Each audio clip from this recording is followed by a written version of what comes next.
Hello guys, welcome back to my channel heavenly hand made by Leenu.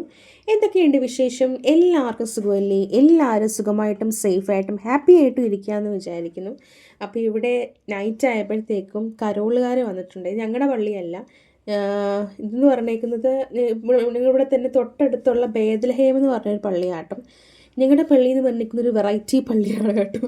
അവിടെ എനിക്കൊന്നും അങ്ങനത്തെ ഇങ്ങനെയൊരു സഹകരണം ഇല്ലാത്ത എനിക്കൊന്ന് എല്ലായിടത്തും ഉണ്ടെന്ന് തോന്നുന്നു.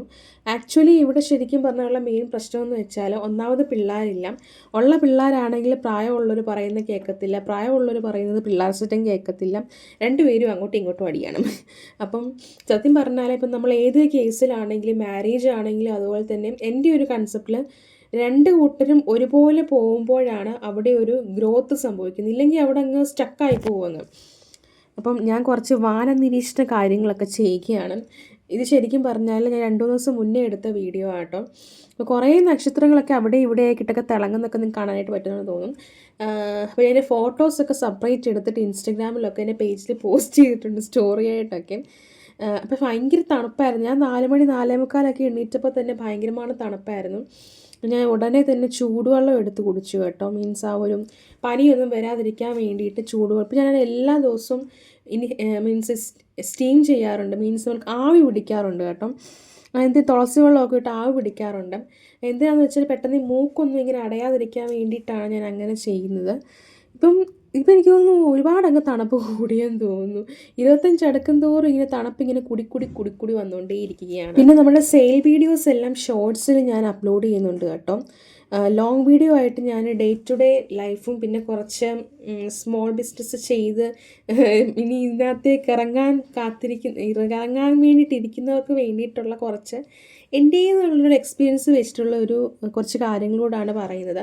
ശരിക്കും പറഞ്ഞാൽ നമുക്കിത് സേഫായിട്ടുള്ളൊരു ജോബ് തന്നെയാണ്. നമ്മൾ അതിൻ്റേതായിട്ടുള്ള കാര്യങ്ങളൊക്കെ നോക്കി ചെയ്യുന്നവരാണെങ്കിൽ, നിങ്ങളിപ്പോൾ ആദ്യമായിട്ടിപ്പോൾ ഒരു ബിസിനസ് ചെറിയ രീതിയിൽ സ്റ്റാർട്ട് ചെയ്യുവാണെങ്കിൽ അതിൽ കുറച്ച് ഇൻകം നിങ്ങൾക്ക് കിട്ടിത്തുടങ്ങിയെങ്കിൽ നിങ്ങൾ ഉദ്യം എന്ന് പറഞ്ഞ രജിസ്ട്രേഷൻ എടുക്കണം. അത് നിങ്ങൾക്ക് പഞ്ചായത്തിലൊക്കെ പോയി കഴിഞ്ഞാൽ അത് കിട്ടും.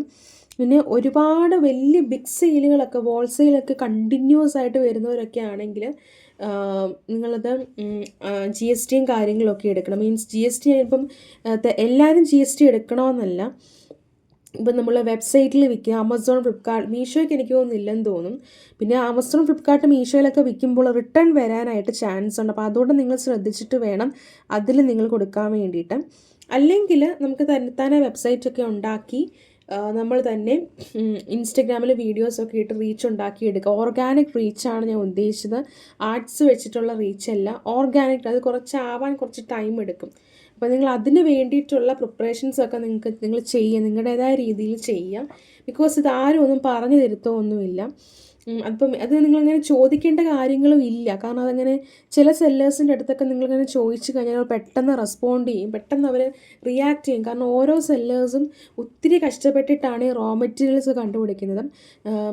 അപ്പം നിങ്ങൾ തന്നെ സ്വയം എഫേർട്ട് എടുക്കുക. ഇപ്പം ഞാനിപ്പം ജ്വല്ലറി മേക്കിങ്ങിൻ്റെ വീഡിയോസ് ഇടാത്ത എന്താണെന്ന് വെച്ചാൽ, പ്രൊഫഷണലി ഞാനിത് പഠിച്ചിട്ടുള്ള ഒരാളല്ല. എൻ്റേതായിട്ടുള്ളൊരു ക്രിയേറ്റിവിറ്റി അനുസരിച്ച് ചെയ്യുന്നതാണ്. അത് ചിലപ്പം തെറ്റിയെന്നിരിക്കാം, ചിലപ്പോൾ അപ്പം അതുകൊണ്ടാണ് ഞാനങ്ങനെ വീഡിയോസ് ഇന്നലെ പോസ്റ്റ് ചെയ്യാത്തത്. അപ്പം നിങ്ങൾ പ്രൊഫഷണലി അത് പഠിക്കാൻ ആഗ്രഹമുള്ളവരാണെങ്കിൽ അങ്ങനെ പഠിപ്പിക്കുന്ന സെൻറ്റേഴ്സൊക്കെ ഉണ്ട്. ഓൺലൈനിലാണെങ്കിലും ഓഫ്ലൈൻ ആണെങ്കിലും അങ്ങനെ പഠിപ്പിക്കുക. അപ്പോൾ അതിൽ പോയി ബേസിക് ആയിട്ടുള്ള കാര്യങ്ങൾ നിങ്ങൾ പഠിക്കുക. എന്നിട്ട് നിങ്ങളുടേതായ രീതിയിൽ ഡിസൈൻസ് ക്രിയേറ്റ് ചെയ്യാൻ വേണ്ടിയിട്ട് നോക്കുക. ഇനി നമ്മൾ ചെറിയ രീതിയിൽ ബിസിനസ് ചെയ്യുമ്പോൾ നമ്മൾ എപ്പോഴും കാണിക്കുന്ന ഒരു പൊട്ടത്തരമാണ് മറ്റ് ബ്രാൻഡ്സിൻ്റെ ഡിസൈൻസ് കോപ്പി. ഞാനും അത് ചെയ്തിട്ടുണ്ട്. ഇനിയിപ്പോൾ ഞാൻ നെക്സ്റ്റ് ഇയർ ഇപ്പം തൊട്ട് ഞാനത് മനസ്സിലാക്കിയ ആ ഒരു ടൈം തൊട്ട് ഞാൻ പിന്നെ അങ്ങനെ ചെയ്യാറേ ഇല്ല. അപ്പം അങ്ങനെ നമ്മൾ ചെയ്യുമ്പോഴുള്ള മെയിൻ ഇപ്പം സ്മോൾ സ്കെയിലാണെങ്കിലും ലാർജ് സ്കെയിലാണെങ്കിലും നമ്മുടെ ആ ഒരു ഐഡൻറ്റിറ്റി അവിടെ നഷ്ടപ്പെടും. അതുപോലെ തന്നെ നമുക്ക് ആ റെസ്പെക്റ്റ് ഉണ്ടല്ലോ, അതങ്ങ് കുറയും. അപ്പോൾ നമ്മളെന്തോ ഒരു ഇതായിട്ട് നമുക്ക് തോന്നും, മറ്റുള്ളവരുടെ മുമ്പിൽ നമ്മളൊരു ഇതായിട്ട് നമ്മൾ ഫീൽ ചെയ്യും.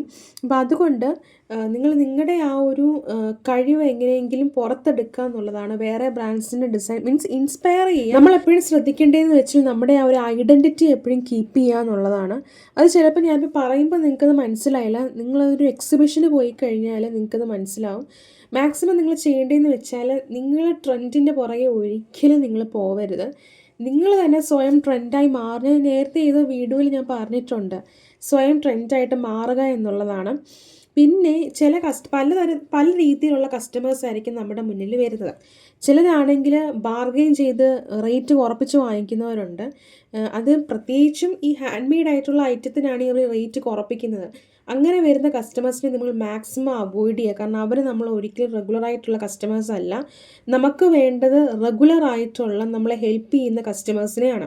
കസ്റ്റമർ കിങ് ആണെന്നൊക്കെ പറയുന്നത് ശരിയാണ്, പക്ഷേ അത് നമ്മുടെ ആ ഒരു ഈ ഹാൻഡ് മെയ്ഡ് ആർട്ടിസ്റ്റുകളുടെ ബേസ് ചെയ്തിട്ടാണോ ഞാൻ പറയുന്നത്. അവർ പറയുന്ന ആ ഒരു റേറ്റിന് കൊടുക്കാതെ നമ്മൾ എന്ത് റേറ്റ് ആണോ പറയുന്നത് ആ റേറ്റിന് വാങ്ങുന്ന കസ്റ്റമേഴ്സിനെ മാത്രമേ നമ്മൾ അടുപ്പിക്കാവൂ. ബിക്കോസ് നമ്മൾ ആ ഒരു പ്രൊഡക്റ്റിൻ്റെ ക്വാളിറ്റിയും കാര്യങ്ങളും എല്ലാം നമ്മൾ പറഞ്ഞ് അവർ മനസ്സിലാക്കി. ഇപ്പോൾ ചില കസ്റ്റമേഴ്സൊക്കെ ആണെങ്കിൽ അത് കളറ് പോവോ, ഇത് കളറ് പോവോ, ഇതിനെന്താ ഇത്രയും റേറ്റ്. അപ്പോൾ അങ്ങനെയുള്ളതുകൊണ്ട് അടുത്തൊന്നും നമ്മൾ അത്രയൊന്നും മീൻസ് എക്സ്പ്ലെയിൻ ചെയ്യേണ്ട കാര്യമില്ല. മനസ്സിലാവാത്തവരാണെങ്കിൽ ചില കസ്റ്റമേഴ്സ് ഉണ്ട്, അതെന്താ അത്രയും റേറ്റ് മീൻസ് മാന്യമായ രീതിയിൽ ചോദിക്കുന്നവരുണ്ട്, ചിലർ ഒലിപ്പിച്ച് ചോദിക്കുന്നവരും ഉണ്ട്. അപ്പോൾ അതൊക്കെ നിങ്ങൾക്ക് ഇതിനകത്ത് ഇറങ്ങിക്കഴിയുമ്പോൾ നിങ്ങൾക്കത് മനസ്സിലാവും.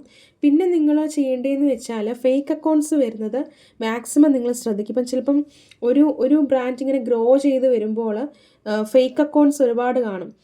ചിലപ്പോൾ ഓരോ സെല്ലേഴ്സിന് തന്നെ ഇത് കണ്ട് കുശുമ്പ് തോന്നുന്ന ചിലപ്പം കുറേ സെല്ലേഴ്സ് കാണുമായിരിക്കും, അവർക്ക് തന്നെ ഫേക്ക് അക്കൗണ്ട്സ് കാണും. അപ്പം ആ ഫേക്ക് അക്കൗണ്ടിൽ നിന്ന് വരുന്ന മെസ്സേജുകളൊക്കെ നിങ്ങൾ മാക്സിമം ഒഴിവാക്കുക. നിങ്ങൾ റെസ്പോണ്ടേ ചെയ്യരുത്. റെസ്പോണ്ടോ കമൻറ്റോ ഒന്നും ചെയ്യേണ്ടത്. നിങ്ങളത് ഇൻ കേസ് നെഗറ്റീവ് കമൻറ്റ്സ് വരുവാണെങ്കിലും നെഗറ്റീവായിട്ടുള്ള മെസ്സേജസ് വരുവാണെങ്കിലും മാക്സിമം നിങ്ങൾ റെസ്പോണ്ട് ചെയ്യാതെ. നമ്മൾ റെസ്പോണ്ട് ചെയ്യുമ്പോഴത്തേക്കും നമ്മുടെ തന്നെ എനർജിയാണ് അവിടെ ലൂസ് ആവുന്നത്.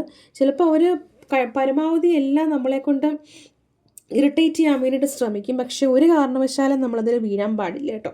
അതൊക്കെ ഞാൻ ഈ ഒരു സമയത്ത് പഠിച്ചൊരു കാര്യമാണ്. അതിപ്പോൾ നമ്മുടെ ഗ്രൂപ്പിലുള്ളവരാണ്, മീൻസ് നമ്മുടെ റിലേറ്റീവ് സൈഡിലാണെങ്കിലും ഫ്രണ്ട്സ് സൈഡിലാണെങ്കിലും നമ്മളത് മനസ്സിലാക്കി നമ്മളത് മിണ്ടാതിരിക്കുക എന്നുള്ളതാണ് അതിൻ്റെ മെയിനായിട്ടുള്ള കാര്യം എന്ന് പറയുന്നത്. ഇപ്പം നമ്മൾ റീലിട്ട് പോസ്റ്റ് ഇട്ട് വൈറലാകുമ്പോഴത്തേക്കും അതിന് നെഗറ്റീവ് കമൻറ്റ്സ് വരുമ്പോഴത്തേക്കും നമ്മൾ ജസ്റ്റ് ഒന്ന് പാനിക്കാവും. നമ്മളിങ്ങനെ പാനിക്കാവേണ്ട യാതൊരു കാര്യവുമില്ല. അവരിങ്ങനെ കമൻറ്റ്സ് ഇട്ടുകൊണ്ടേ ഇരിക്കട്ടെ, നമ്മൾ റെസ്പോണ്ട് ചെയ്യാതെ നമ്മുടേതായ രീതിയിൽ കാര്യങ്ങളൊക്കെ നോക്കി നടത്തി അങ്ങ് പോകുക എന്നുള്ളതേ ഉള്ളൂ. ഇതിനെക്കുറിച്ച് പറയാനായിട്ടാണെങ്കിൽ ഒത്തിരി ഉണ്ട്. അപ്പം നെക്സ്റ്റ് ഒരു വീഡിയോയിൽ അടുത്തൊരു സെക്ഷനുമായിട്ട് വരാം. അപ്പോൾ ഇത്രയേ ഉള്ളൂ ഗായ്സ്. അപ്പോൾ എല്ലാവർക്കും ടാറ്റാ ബൈ, നമസ്കാരം.